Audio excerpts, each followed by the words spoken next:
Puji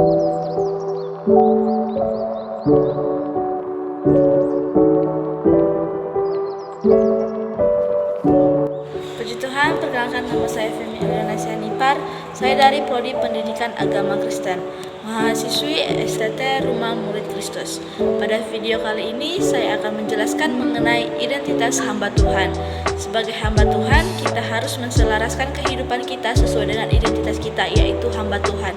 Yang pada realitanya, kehidupan kita sebagai hamba Tuhan akan dipandang, dituntut, dan dihakimi.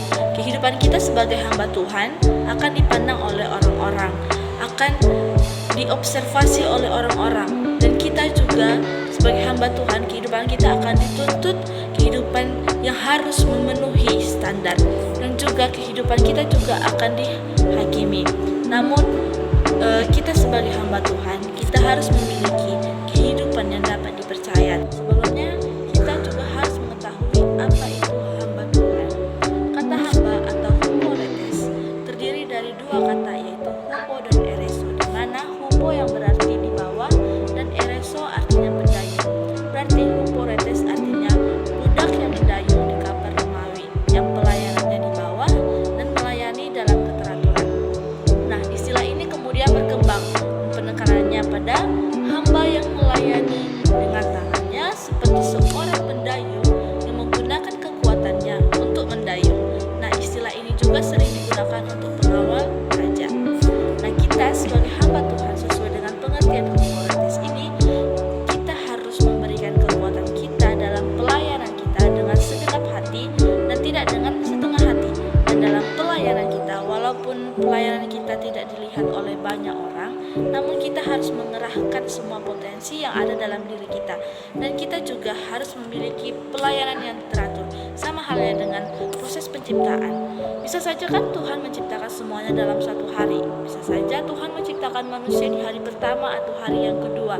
Namun Tuhan justru membuat proses penciptaan itu bertahap agar teratur. Dan ketika manusia diciptakan pada hari ke-6, manusia bisa menikmati fasilitas yang telah Tuhan ciptakan pada hari yang pertama sampai hari yang ke-5.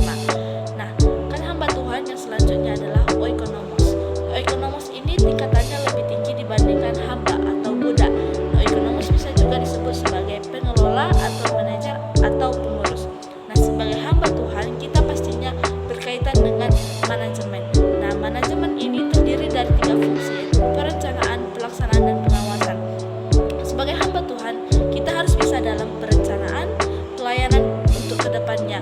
Bukan hanya sekedar perencanaan, namun kita sebagai hamba Tuhan juga harus bisa dalam pelaksanaan dan mengawasi bagaimana berjalannya pelayanan. Selain itu juga, untuk dapat dipercaya lebih tinggi dari seorang budak, kita harus memiliki leadership yang bagus sesuai dengan pengertian ekonomis ini. Nah, kata yang selanjutnya adalah diakonos. Diakonos atau pelayanan meja.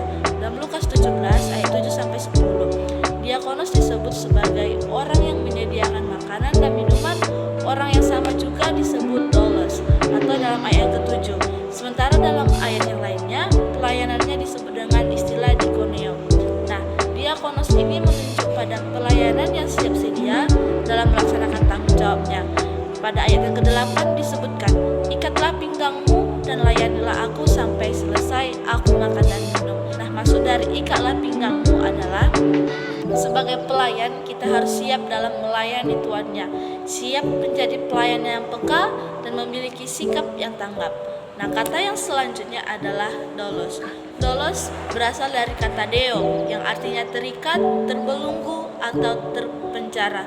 Bisa juga diartikan kehilangan kebebasan, bahkan kehilangan hak.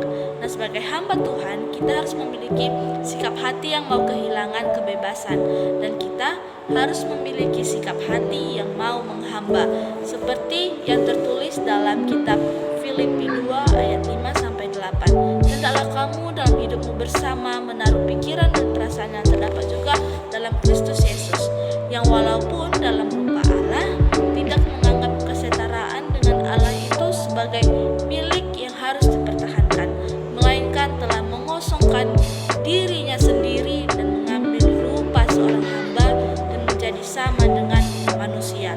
Dan dalam keadaan sebagai manusia, ia telah merendahkan dirinya dan taat sampai mati, bahkan sampai mati di kayu salib. Kata hamba yang selanjutnya adalah presbau, yang artinya orang tua. Orang tua yang dipilih sebagai perwakilan. Nah, mengapa hamba Tuhan dalam istilah ini digambarkan sebagai orang tua? Karena hamba Tuhan diharapkan memiliki sifat yang dewasa, sehingga pelayanannya juga dewasa, terutama sebagai utusan. Dalam kitab 2 Tawarik 32 ayat 9-10, kita dapat melihat apa saja tugas-tugas utusan. Nah, tugas utusan itu ada dua, yaitu yang pertama sebagai perwakilan atau yang mewakili si pengutus, yang kedua sebagai juru bicara.